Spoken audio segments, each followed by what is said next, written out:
Hey guys, welcome back to another episode of Shoe Talk. In this episode, we're going to talk about shoes that I'm currently running in, like the Mizuno Neo Vista, the Hoka Skyward X, how they've been changing over time. I'm also going to talk about shoes that I'm about to start running in that got sent to me. And then lastly, I'm going to talk about shoes that have not come out yet and whether or not I'm going to purchase them. So similar to Edd Bud, yay or nay, the Super Blast 2, the SE Pacer 2, the Adios Pro 4, etc. etc. Let's get into it.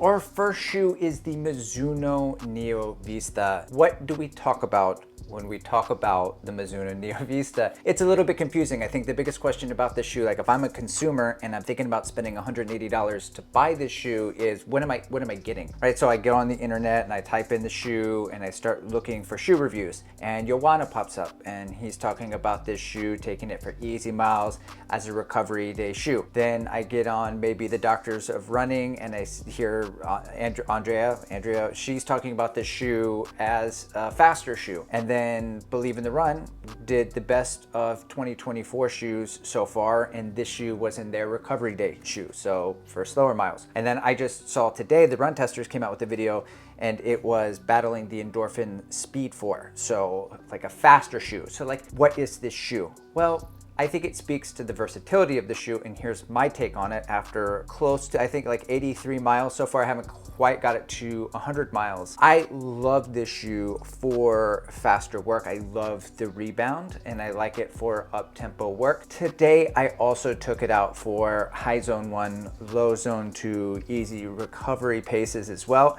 And it is soft and it is comfortable. I didn't think it would be. So why the confusion? Well, I think it has to do with how heavy you are or the power that you put into it. It seems like with all of this foam, because there's a lot of foam up there, that if you're a bigger runner or a heavier runner or you put more power into your stride, the foam is too mushy and it's better for recovery paces because it doesn't bounce back and help you or propel you forward as much. And for lighter runners like myself, it feels bouncy and fun. So I've noticed that reviewers who think it's too soft or use it for recovery type paces are the type of people who get on well with the Boston 12 and the Light Strike Pro foam, a foam that's a little bit more dense. That's my observation. Of course, I could be wrong. And while it's one of my favorite shoes of the year thus far, it is flawed. It's not a perfect shoe, and I'm gonna cover all of those in my 100-mile review, which should come out in the next week or two. The Hoka Skyward X after 83 miles. Not what you think. The honeymoon phase is over, guys. So we now live together, me and the shoe. We're in close quarters. We've got to know each other a little bit better. And it's just, it's the little things, okay? She doesn't put the cap back on the toothpaste after she brushes her teeth, and then in the middle of the night, just ripping ass all night, right on my leg. Not sure I'm going to be able to scoot away from that analogy. Sorry about that. Best be scooting. Running shoes, right, correct. The Hoka Skyward X. For the 100-mile review, I think I'm going to make another one of those clickbaity nonsense video thumbnail titles that says everything that's wrong with the Hoka Skyward X. But this time I want to counter it with everything that's right about the shoe, because there is a lot that's right about it. There's still a little bit more that I have to flesh out of the shoe, and I would tell you a little bit about that, but then you wouldn't need to watch the 100-mile review, and I need you to do that because I need the watch time hours, because I got that timeshare in Destin, and my oldest is just getting back from guitar lessons and wants a backup Fender Strat, so in a different color. And so you subscribe and all that. I appreciate you supporting the channel. Anyway, continuing. All right, what I'm gonna be running in, Mount Coast just sent me the P1, and I know it's a new company, it's not gonna get a ton of views. I already ran in the R1, made a video, I'll put it right there. I saw a review from Chris Sagasu, and then someone else was talking about the P1. So I'm gonna make 2 videos on it, probably one, like a 5-on-5, what it's like to run in the shoe and the experience.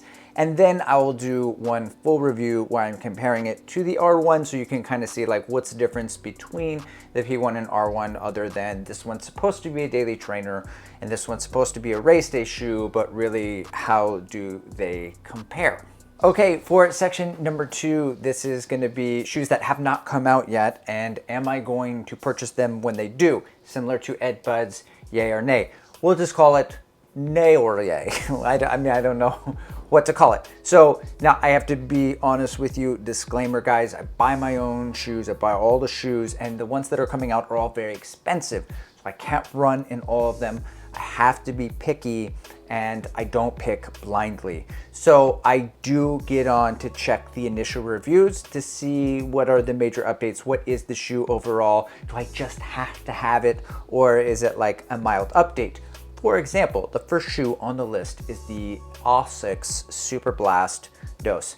And this one is going to be a no. It's going to be a no for me, dog. Because the update is very mild from my understanding. Yes, the foam got upgraded and it is an upper update, but it's got all of the feels of the first one. And I thought I was the only one who has not run in the Super Blast one, but apparently there are 3 or 4 other people who have also not run in that shoe. Now, the thing with Asics is that their shoes never go on sale, and I rely on those sales in order to run in all of the shoes.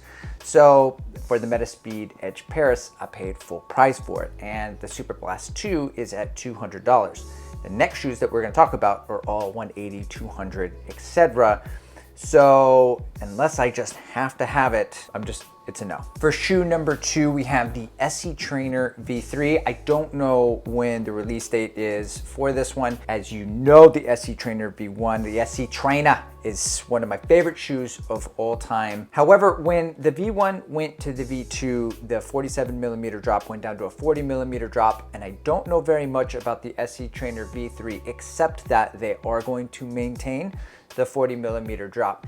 So that's a little bit disappointing because I like the chonky boyness of the first one. I like how thick it was. Now, there's the new Piba midsole compound or whatever, so that's exciting, and if everybody runs in it and they're like, oh my god, this is like the V1, it's the most amazing thing, you have to run in it, then yeah, I will get it, but I would be surprised if it is a banger, so I'm leaning towards it's a no for me, dog. All right, for the third shoe on the list, we have the New Balance SC Pacer 2. The SC Pacer. And this shoe I'm actually most excited about of all the shoes on the list. I was excited about this shoe from the running event, hearing about it. So I got on Running Warehouse and I see it is already on pre-order and it would ship out in August. Now, what is the SC Pacer 2? It is a more minimal race day shoe, the 5K, 10K racer that can go up to marathon distance, which is why it's the most intriguing to me. It reminds me a lot of the Asics Metaspeed Edge Paris, something that I am using currently in my speed block for 5K and for 10K. And if I have the balls to do it and gird my loins to run a marathon in it, this shoe reminds me of that. Versus the SC Elite V4, which was chunky, was much bigger. It didn't have a huge drop. It wasn't as aggressive. I didn't get on with it very well, and so I am excited for the SC Pacer 2, and it is a yay for me, and I did pre-order it, and here's why. There's one thing. I saw 8mm drop. All the specs are unavailable outside of that, but that drop, I'm like, okay, this thing's gonna be aggressive. I'm willing to bet, and I really love this kind of shoe, and I'm very excited for it. It's a yay. Okay, and for the last shoe on this list, the fourth shoe, it's gonna be the Adidas Adios Pro 4. Now, I'm gonna be honest with you, I don't know a single thing about this shoe. That's kind of how I prefer to roll into most things. I mean, I wanna know what the shoe brands are coming out with TRE vaguely, but I don't need to know the details or the specs.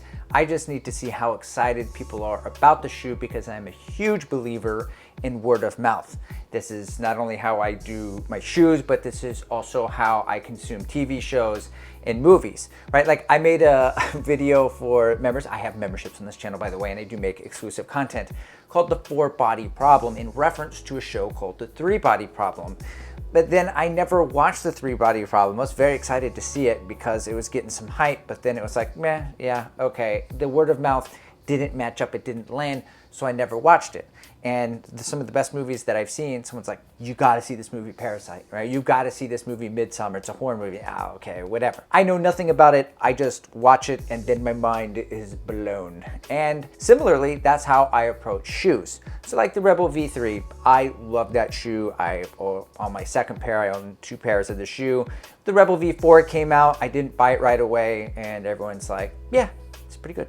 Yeah, it's a good shoe. Yeah, okay. Rebel V4, yeah, it's nice. Nobody was like, oh my God, Rebel V3, it was the best. They improved on 3, it's 4, it's gonna be the shoe of the year. If you tell me a shoe is gonna be the shoe of the year, yeah, I'm probably gonna buy it. So I rely a lot on word of mouth. I don't need to know all the specs and all the details necessarily. I have an idea of what I think I would like and whether or not I would get on the shoe. Like the SL2, everybody's on board with it, but it's very much, is it like more like Boston 12 or more like Takumi Sen 10? Because like the Boston 12 is a little too firm for me, but I do really like the Takumi Sen.